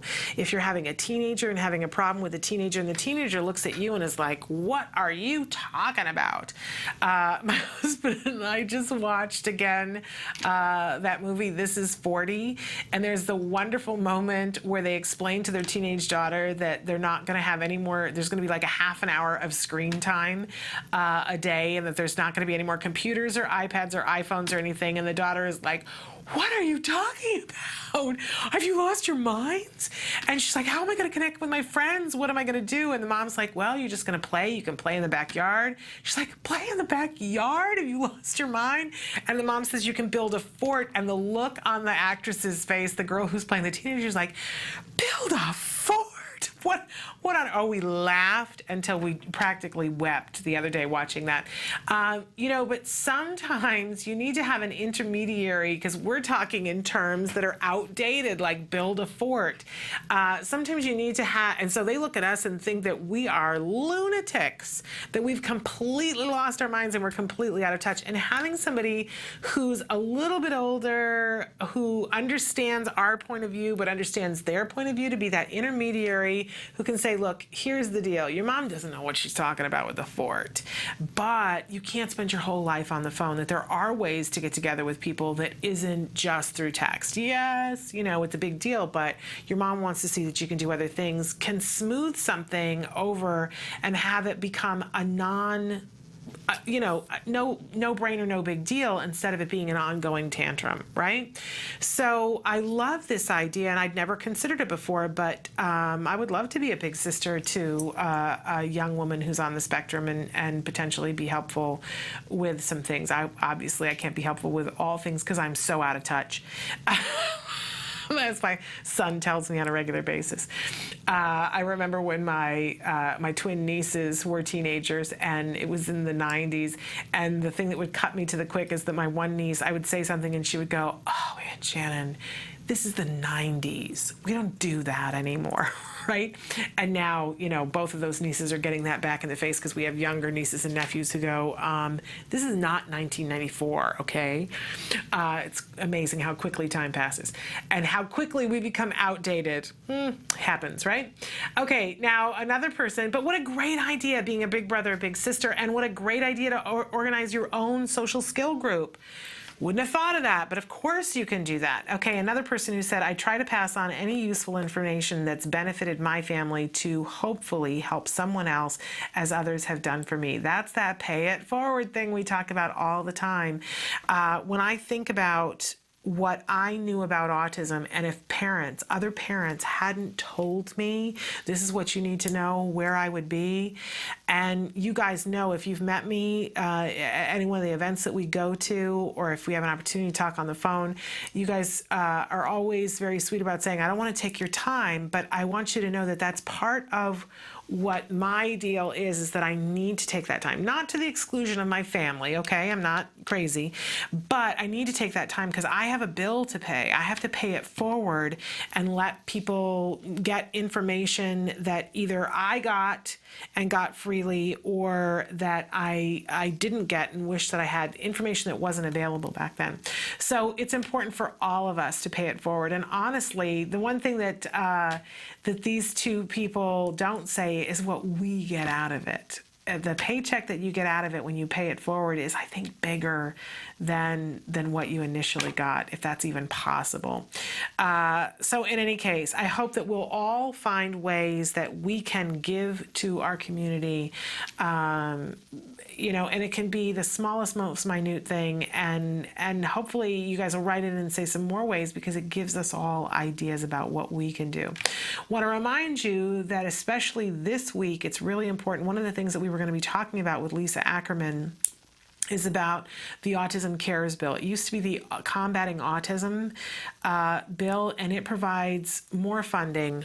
And we only have a few more days left in this process to make this bill a reality and to make it bigger and better than it was.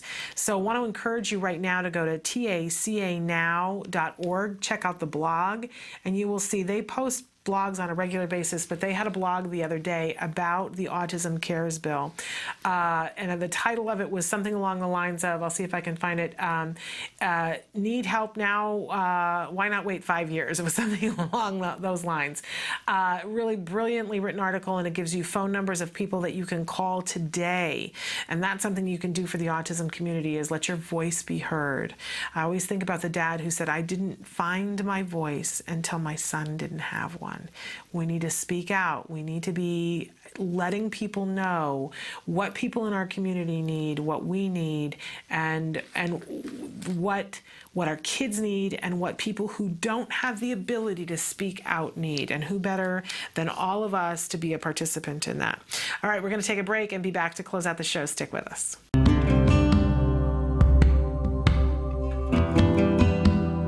Hi, I'm Bryce Myler, and I'm the Contracts Director for the Center for Autism and Related Disorders. I've been here for about 5 years. CARD has several employees with many years of insurance experience, dealing with insurance, dealing with pre-authorizations, dealing with discovering whether there's coverage or not. So we have more experience than any ABA provider that I've ever come across. So for a prospective client, somebody that may be interested in, you know, ABA therapy and what CARD has to offer, we have a special 800 number, and you call that number. They will talk to you about what we have to offer, how ABA works. He'll ask you for the front and back of your ID card, and then we check to see if you do or do not have coverage. If you have coverage for ABA therapy, we try to do whatever we can to set it up where we can bill for you and you don't have to fight with the insurance company every month to get your claims paid. For California residents, we recently did a series of insurance trainings all over the state, and you can click on the link below to watch pretty much the full presentation. It has a lot of information, how you can get your insurance company to comply with what they're supposed to do, understanding the networks, and many other valuable pieces of information.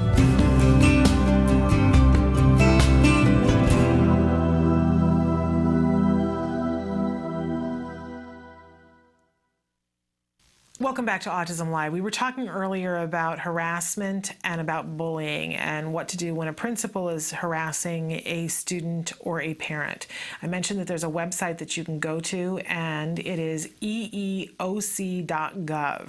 It details exactly what the definition of disability discrimination is, and to give you just a brief rundown, disability discrimination occurs when an employer or other entity covered by the Americans with Disabilities Act, which schools are covered, as amended, or the Rehabilitation Act as amended, treats a qualified individual with a disability who is an employee or an applicant unfavorably because he or she has a disability. And it goes on to detail lots of different circumstances, what reasonable accommodation is, and reasonable accommodation and undue hardship. It defines what a disability is, and it gives you a series of different resources that you can go through, and it also has a contact us on there as well. So again, that's eeoc.gov, a really good resource when you're wanting to figure out if you qualify. And again, some people call it handicap harassment, others on here they're calling it disability discrimination. And I'm telling you, use it sparingly and use it appropriately, but well placed at the right time. This is something that on your school setting, if you drop this term and say, there is absolutely no wavering. If they're found guilty of disability discrimination, believe me, they're going to do a whole lot of stuff to change things so that they're not found guilty of that. But they cannot discriminate against our kids because they have autism that qualifies them for a disability, as a disability, and they cannot discriminate against us as parents, whether it is the principal being mean to us or someone at your employer. They cannot discriminate against us. It is one of the things that is actionable. It's very actionable, very easy to find a lawyer if you're being discriminated against and you have reasonable evidence that it's because of a disability. It's one of the reasons why it's important to document. And I think that there are people who don't even realize it when they're doing this, right? But it's important for us to know what the law is and to be able to implement it where possible. So I hope that helps you in terms of dealing with this principle, because it's not okay. All right. And again, it does have a contact us. Let me click on that and see if there is a phone number. It says there's a place for contact EEOC, there's a find your nearest office, and there's also a frequently asked questions. When you click on the contact, it does give you a series of phone numbers. It gives you lots of quick help, but there is even a media inquiry, lots and lots of, I'm trying to figure out which one is the best information for you. There's a place for inquiries. It's at 1-800-669-4000, 1-800-1-800-669-4000, okay? So that is a place, and if you're ready to do the filing process, that is also the number. So there we have it, all about bullying. We can't, there can't be any tolerance for bullying, and there can't be any tolerance for discrimination against individuals who are on the spectrum because of their diagnosis and the things that affect that. All right, let's talk a little bit. We've got about 4 minutes left here. Let's talk a little bit about what's happening tomorrow and what's happening on Thursday. So tomorrow, Dr. Doreen Grampachet is going to be here with us, and she's going to be answering your questions live on the show. We hope that you'll take the opportunity tonight to be writing in some questions for us and then writing in during the live show, and stay tuned to see when she answers your question. She's an amazing expert in the field of autism. It is a luscious opportunity to be able to talk with someone. Of course, we always say on the show, no one can give child-specific advice, but having said that, there are so many things that she talks about that are so enlightening that you go, oh my gosh, I never thought about it that way. It just makes more sense.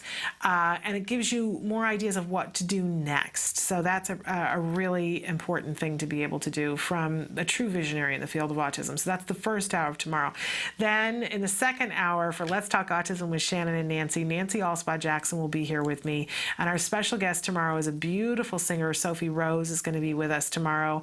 She's getting ready to perform at Denim and Diamonds, which is a huge fundraiser that Autism Care and Treatment always has in the fall, star-studded.